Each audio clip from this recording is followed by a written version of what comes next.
Hellboy 2004 was a moderate success that today would be labeled a total failure. But back then, it did well enough for its director to start planning out a trilogy, which used to be the highest level of success to which a franchise film could aspire. We were supposed to see Hellboy 2 sometime in 2006, but Hellboy 1's distributor, Columbia Pictures, a division of Sony, declined to renew its contract with Hellboy 1's production company, Revolution Studios. I'm not sure why, but I can guess. Revolution's contract was up, and the Columbia of 2006/7 was very different from the Columbia of today. Flush with Spider-Man and PlayStation cash, Sony probably figured, who needs Hellboy anyway? We've got Spider-Man 3 coming. A guaranteed feel-good hit that we're sure everyone will unreservedly love. Just like they did the last two. Yes. But then Pan's Labyrinth came out. And it won 3 Oscars, 3 BAFTAs, 2 Saturns, and a Hugo, on top of being the best movie Guillermo del Toro's ever made. Well, okay. Second best. Maybe.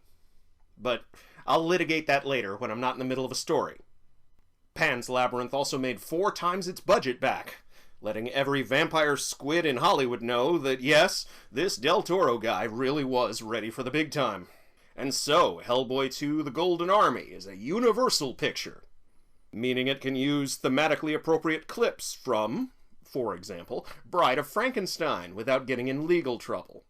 Del Toro originally planned to make this a stealth remake of one of the classic Universal monster movies, but, glory be, he and Hellboy creator Mike Mignola scrapped that plan in favor of telling an original story, making Hellboy 2 a textbook example of how to do a capital G, capital S, good sequel. Picking up on all the things in the first movie that worked, and literally shipping all the ones that didn't off to Antarctica, where we'll never see them again. Press F to pay respects to Special Agent Myers. We hardly knew you, 'cause you were a nothing character who didn't need to exist in the first place. Instead of translating a Hellboy comic into the language of cinema, like they did the last time, they made a movie I could easily see published as a 3 or 4 or 5-part Hellboy miniseries. The result is a massive improvement over the first film in almost every category. The performances are more natural, because the actors are returning for another fun go-round. And even if 6 hours in a makeup chair isn't fun, spoiler alert, it's not, I don't notice, because only the fun wound up on screen. The special effects are better, because this production had both $20 million extra dollars to play with, and more time to integrate them into the live-action footage. The characters are fully established, so we get to spend a whole 2 hours watching them play off each other. The new characters have to establish themselves, of course, but we only get one new guy on the BPRD side. Dr. Kraus, the rules and regulations-obsessed new boss, called down on everyone's heads by the brass once Hellboy makes himself known to the general public. Will time bonding with Team Hellboy soften Dr. Kraus's procedural fundamentalism, leading to him saying something like, "To hell with the regulations," at some dramatically appropriate point, say, near the start of the 3rd act?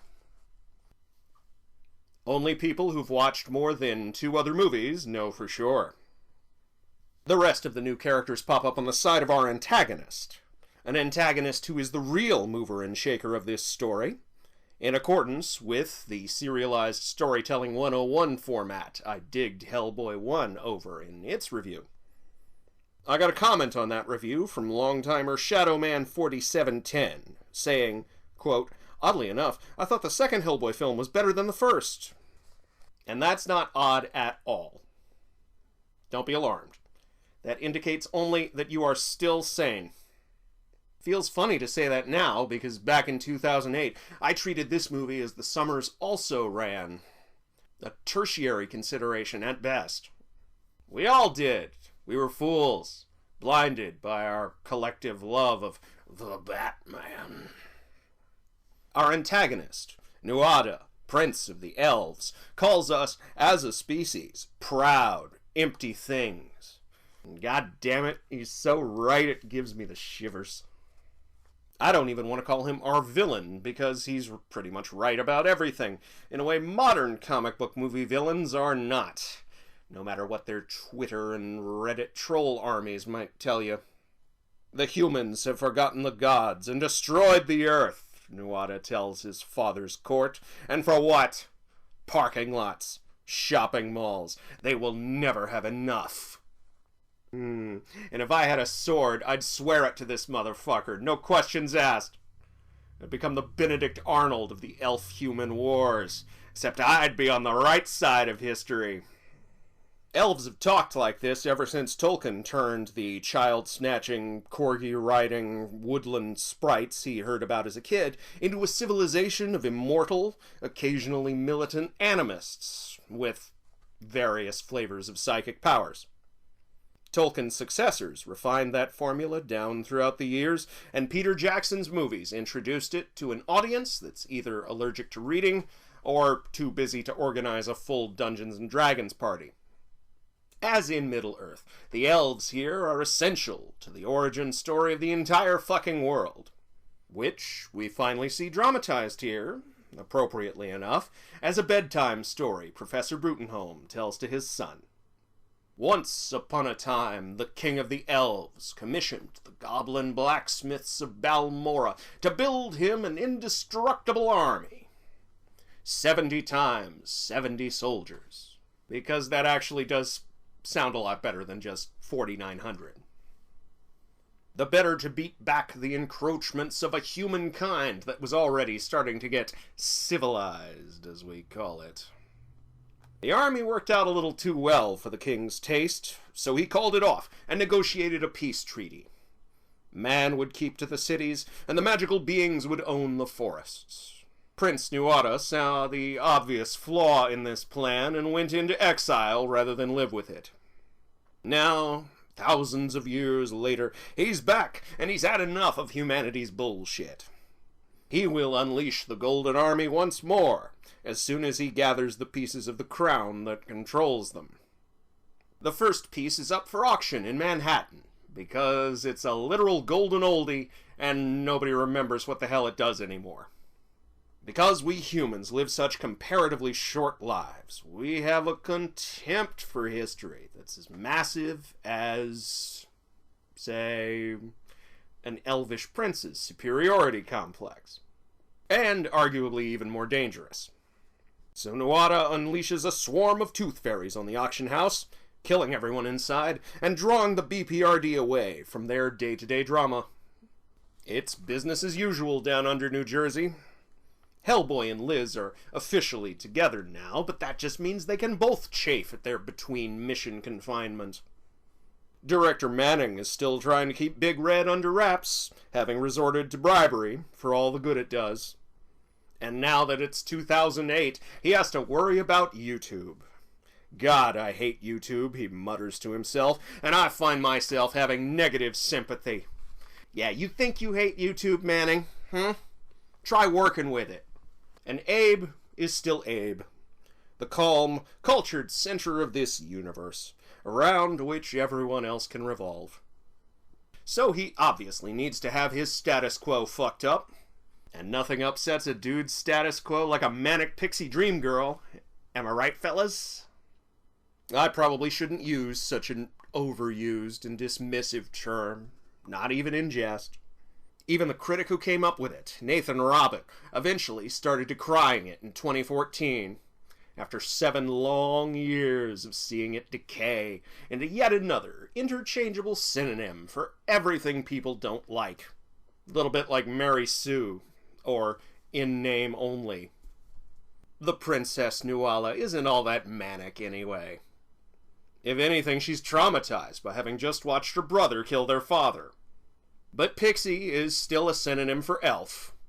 And they were both, once upon a time, synonyms for fairy. Fairy being a combination of the Old French suffix for female-gendered nouns, and the Old English word for doomed. Thus, fairies, pixies, elves. A gargoyle of my acquaintance once said that Scotsmen call them the fair folk. are actually the doomed folk, and have been ever since the first human city decided that its need for resources justified the destruction of everything outside its walls. Watching this now, after the summer we've had, where both the Arctic and the Amazon managed to catch fire, and nobody did anything about it except make it worse, I can't help but dream that someday a real golden army is going to come and wash the streets from this landscape. What I'm saying is, if a third of movie Twitter is going to keep going, Killmonger was right, another third is going to go, Thanos did nothing wrong, and another third is going to declare Adam Driver to be their fascist boyfriend, then I'm pivoting to being a full-time, unironic Prince Nuada stan. But anyway, back to Abe. He meets his princess at the troll market under the Brooklyn Bridge. A sequence that deserves to be pored over frame by frame the way people pore over street scenes in Star Wars movies. Here we see an entire society pushed as far to the margins as you can go without being driven literally underground. The surviving magical beings of Lower Manhattan eking out an unenviable existence in the literal shadow of one of the Gilded Age's most famous monstrosities. And this is the status quo the BPRD exists to prop up. Oh sure, it's nice to have someone around to keep the Lance of Longinus away from Nazis, and to keep the resurrected Rasputin from raining squid gods down upon us all. But absent those existential threats to all life on Earth, just what the hell does the BPRD do with most of its time? Because what they do in this film looks an awful lot like brutalizing the underclass for pretty simple information. All cops are bastards. And this is as true for magic cops as it is for your standard issue, necklace, Oakley and steroid junkies. Oh, someone turned the rich-ass patrons of a Park Avenue auction house into hamburger. Pry me in East River, build me a Brooklyn Bridge, and get the fuck over it. Seize all their assets, and give it to that person with the talking tumor. And the hell of it is, the film seems aware of this. When Nuada unleashes a giant plant monster on our heroes, this film could have treated defeating it like a triumph over the forces of evil. Same way it treated Hellboy's repeated bouts with Samael, the Desolate One, in the last movie. But no. Instead, headshotting a forest god is treated like the massive act of blasphemy that it really is, complete with sad music and sad Hellboy face. You did a good job out there, Liz says to him later. Then tell me, he responds, why don't I feel so good? Because you headshot a forest god, you dumb fuck. The whole of New York used to be one great big forest, and look at it now. Nothing but right angles and straight lines. City magic. Ugh. Makes me think of something Godzilla's co-creator and original director, Ishiro Honda, once said. Quote, monsters are tragic beings. They are born too tall, too strong, too heavy. They are not evil by choice. That is their tragedy. Abe and Princess Nuala bond over their shared lives of quiet isolation, their shared love of poetry, and their shared psychometric powers. I usually hate star-crossed love affairs, since I grew up in an era when they were popular. But this one gets a pass from me, because everyone around our lovers, and even our lovers themselves, seem to realize that they're as doomed as the elves in general. I love Hellboy's face when he realizes what Abe has stumbled dick first into. And I love his reaction, because what can you really do when your friend's caught up in a star-crossed love story? Can't reason with him. Love's not rational. What are you going to do? Appeal to their enlightened self-interest? Much better to split a six-pack and have a Barry Manilow karaoke duet. I actually managed to forget Hellboy and Abe's karaoke duet, and my brain is now officially on notice. As horrible things continue to pile up in our lives, we must always strive to remember the good. This also gets a pass from me because our lovers' psychometric powers allow them to skip over all the usual getting to know each other bullshit. There's a moment where Nuala clearly gets a vision of Abe's backstory, and a lesser film might have bogged this moment down with a flashback. This one just lets Abe go, yeah, sorry. And Nuala go, no, it's cool. I mean, not cool, but, I mean, I understand. And it is cool. And I do understand. Because, once again, thanks to psychometric powers, there's really only one way for this to go. I mean, come on, they're royal twin elf siblings who always know where the other one is, can feel each other's pain, and manifest each other's wounds. One of my friends, who also has a twin sister, coined the term twinsploitation to describe just this sort of thing. And I like that term so much that I outright stole it, and am now using it in this review. So, thanks, Meg. I'll make it up to you somehow. I don't know. When I get popular enough for everybody to start copying me, I'll make sure they pay you a nickel every time they say it or something. Yeah? Yeah. The first Hellboy movie made the argument that free will and actually having a life can overcome the horrible circumstances of your birth, and or any traumatic events that may or may not have followed. This is true. Hellboy 2 posits that our entire world is one great big horrific circumstance, full of prejudicial assholes who'll judge you as soon as look at you, and self-righteous royalists who kill their own dads just for the chance to do a genocide. And that is also true. So after a whole movie chafing at his underground confinement, Hellboy takes the first opportunity this one presents to reveal himself to the public. He's proud of it too, and good for him. Let your freak flag fly and everything. But he's also kind of a dumbass, who's not really known for thinking things through. So now, whenever he gets into fights in public, instead of watching director Manning spin doctor it on the talk show circuit, he gets to watch every talking head on the news blather about the BPRD and its promotion of interspecies marriage, seen by many as a threat to traditional families. Christ. Can't you just see John Boehner? It was 2007, so it'd be like John Boehner or some other Republican ghoul droning on about that on Fox News. Oh God. I think I just got a flash of the sequel that never was. I wish Father were here, Hellboy tells Abe. He'd know what to tell you. Us. He'd probably tell you to think before you act, especially now that you've got more than yourself to think about. But like his big stone hand, Hellboy's kind of a blunt instrument, and we love him for it. That's why he works so well with Abe, who's more of a Swiss Army knife. Dr. Krauss is a precision engineering tool, which is why we cut to him working on some miniatures during Red and Blue's little duet. And Liz is, of course, a welding torch, or an atom bomb, depending on circumstance. Hers is probably the weakest arc of all our mains, because it barely comes up until the very end, only aligning with the rest of the film in a thematic, as opposed to a really dramatic way. She and HB haven't been using protection, and now she's caught the most terrible STD there is, pregnancy. And she doesn't want to tell him because, well shit, I mean just look at him, he's basically a 60-year-old boy. Their children will have no choice but to live in the world his impulsive actions create. And if the pundits are already carping about interspecies marriage after one public display of affection, what actual hell will those children have to live in? Never mind what'll happen if the kids get Liz's pyrokinesis. And if that wasn't enough ambient doom for you, here comes the angel of motherfucking death to prophesize that Hellboy will, yes, actually, still bring about the end. That business with Rasputin may be over, but the red right hand of doom really only has one job.